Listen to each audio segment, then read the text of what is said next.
ఏంటి దీపావళి సామాన్లు కూడా ఇన్ని రకాలు ఉంటాయా? అది కూడా హోల్సేల్ రేట్కి ఇస్తున్నారండి. నేనైతే ఈ షాప్కి వచ్చాక నా మైండ్ బ్లాక్ అయిపోయింది. అన్ని రకాలు ఉన్నాయి అక్కడ. ఫస్ట్ అయితే కత్తితో స్టార్ట్ చేసి తర్వాత గద్ద దగ్గరికి వెళ్ళండి. చూడడానికి గదలా ఉంది కానీ పేలిస్తే పెన్సిల్ లా వస్తుందంటండి. తర్వాత సుత్తి, ఇది కూడా చాలా డిఫరెంట్ గా ఉంది. మనమైతే ఈ షాప్ లో ఎక్కడ చూసినా ఏదో ఒక డిఫరెంట్ ఐటమ్ కనిపిస్తూనే ఉంటుందండి.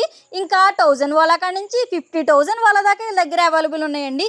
ఇదైతే లాస్ట్ ఇయర్ ట్రెండ్ అయింది కదా, ఇది కాలిస్తే నెమలి పింఛన్లా ఇప్పుతుంది. దీంట్లో పెద్దది ఉంది, చిన్నది ఉందండి. తర్వాత హ్యాండ్ షాట్స్, ఇందులో 288 షార్ట్స్ అయితే ఉంటాయంటండి. పెద్ద పెద్ద లడ్డు లాంటి చిచ్చుబుడ్లండి, చూస్తుంటేనే భలే అనిపించే, కాలిస్తే ఇంకెంత మజా వస్తుందో. షార్ట్స్ విషయానికి వస్తే సింగిల్ షార్ట్ కా నుంచి 800 షార్ట్స్ దాకా కూడా వీళ్ళ దగ్గర ఉన్నాయండి. ఇక్కడ రేట్ విషయానికి వస్తే చాలా రీజనబుల్ గా ఉన్నాయండి. అన్ని హోల్సేల్ రేట్ కి అయితే సేల్ చేస్తున్నారు. దీపావళి అయితే వచ్చేస్తుంది కదండి, దీపావళి మందులు కొంటాకి ఇది ఒక బెస్ట్ ప్లేస్ అన్నమాట.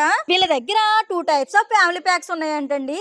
అందులో ఫస్ట్ ది 2222 రూపీస్ దండి. మీకు కనిపిస్తుంది కదా, ఈ ప్యాక్ అంతా కూడా ఆ కాస్టే. తర్వాత 1499 అండి, ఇదొక ప్యాక్ అన్నమాట. లాస్ట్ ఇయర్ అయితే ఫ్యామిలీ ప్యాక్స్ కి వచ్చిన డిమాండ్ అంతా ఇంత కాదంటండి. ఇంతకే అడ్రస్ చెప్పలేదు కదండి. మన రావులపల్లి నుంచి ఈతకోట వెళ్ళే రూట్ లో జమీందార్ కాంప్లెక్స్ ఆపోజిట్ లో ఉంటదండి స్పార్క్ క్రాకర్స్ అని.